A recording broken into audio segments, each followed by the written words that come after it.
Four experienced fishermen were enjoying their best day on Lake Champlain when the weather suddenly shifted. As their electronics failed and a massive shadow circled beneath their boat, something strange began ramming their vessel with bone-shaking force. When the creature fully emerged, revealing its true form, the veteran anglers could only stare in absolute horror. Lake Champlain stretched out before them, serene and inviting under the morning sun. Carlos, Mike, Derrick, and Paul had been fishing these waters for over 20 years, their friendship forged through countless early mornings and late evenings on the water. They considered themselves veterans of this lake, intimately familiar with its moods and secrets. Carlos took his usual position at the stern while Mike prepared the rods. Derrick, always the technician of the group, adjusted their fish finder equipment. Paul, camera never far from reach, documented their journey as he had done for years. By mid-morning, they knew this day was special. Their coolers began filling at an unprecedented rate.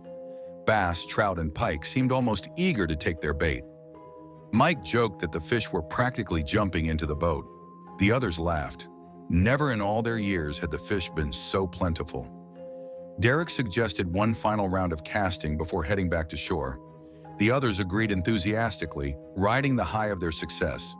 As they repositioned the boat over a promising spot, none of them noticed the subtle shift in the atmosphere, a slight drop in temperature, a faint disturbance in the air. Then the wind changed. It happened with startling abruptness, transforming from a gentle breeze to a cold, forceful gust that seemed to come from all directions at once. The men looked up in confusion as dark clouds rolled across the sky, blotting out the sun that had warmed them all morning. The perfect day transformed into something ominous in a matter of minutes. Derrick frowned at the fish finder screen. The equipment was displaying impossible readings, dramatic depth changes where they knew the lake bottom was flat, and massive underwater movement where there should be none. He tapped the screen, assuming a malfunction, but the strange readings persisted. Was it possible for the weather to change so dramatically, so quickly? The men had witnessed storms develop on the lake before, but never with this unnatural speed, this peculiar intensity. That's when Derrick noticed it. About 20 yards from their boat, something moved beneath the surface, a shadow darker than the surrounding water, sliding through the depths with deliberate purpose. He called to the others, pointing toward the disturbance. At first, they thought it might be a school of fish, perhaps even a large sturgeon. Lake Champlain was known for its impressive aquatic life, but as they watched, the shadow expanded, growing larger than any fish that could possibly inhabit these waters. Mike estimated it to be at least the size of their boat, maybe larger. Paul immediately reached for his camera, zooming in on the area where the shadow moved. The shadow began circling their boat, slowly at first, then with increasing speed, creating a subtle current that caused their vessel to rock gently. The men watched in stunned silence as it completed one circuit, then another, drawing slightly closer with each pass. Without warning, their electronics failed simultaneously. The fish finder screen went black. Their radio emitted a burst of static before falling silent. Derrick pulled out his cell phone, but there was no signal. They were completely cut off from the outside world as the storm intensified around them. Lightning flashed across the darkened sky, striking uncomfortably close to their position. The resulting thunder shook the air with such force that they could feel it in their chests. Rain began to fall, not in gentle drops, but in sheets of water that reduced visibility to mere feet. Through the downpour, they saw the shadow break the surface, just enough to reveal a section of its form. What they glimpsed sent chills down their bodies. It wasn't the scales of a fish, nor the skin of any known aquatic mammal. The texture was unlike anything they'd encountered before. The men exchanged terrified glances.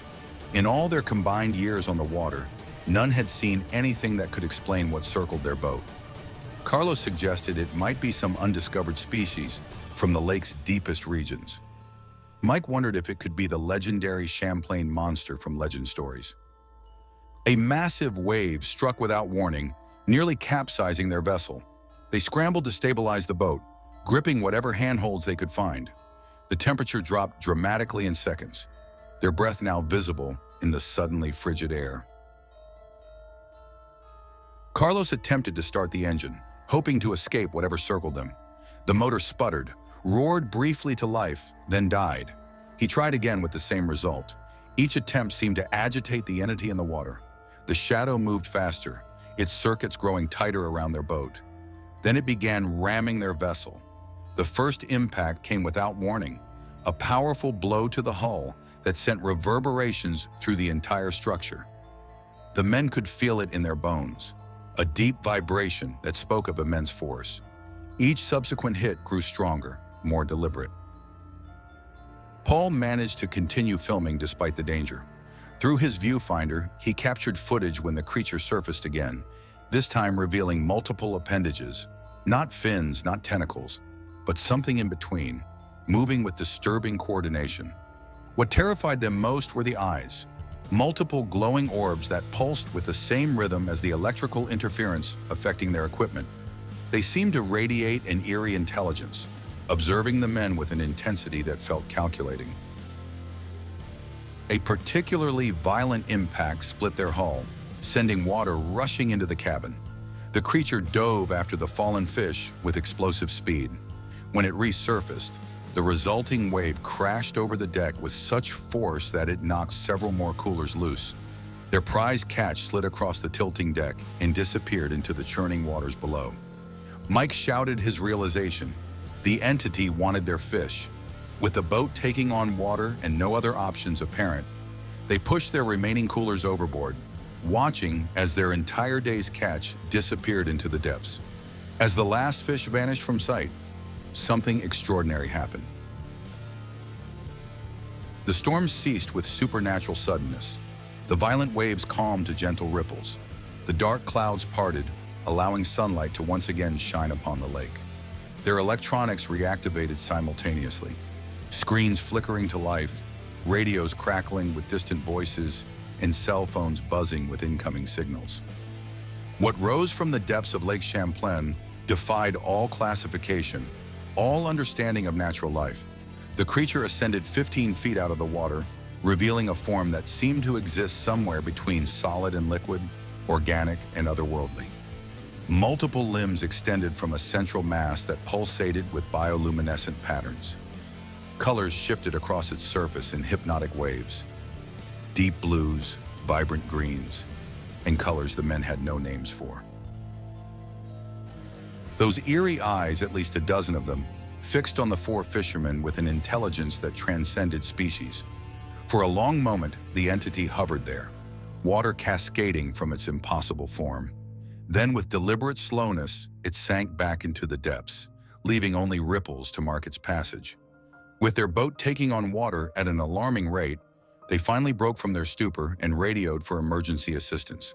The Coast Guard found them an hour later, huddled on their partially submerged vessel, still visibly shaken.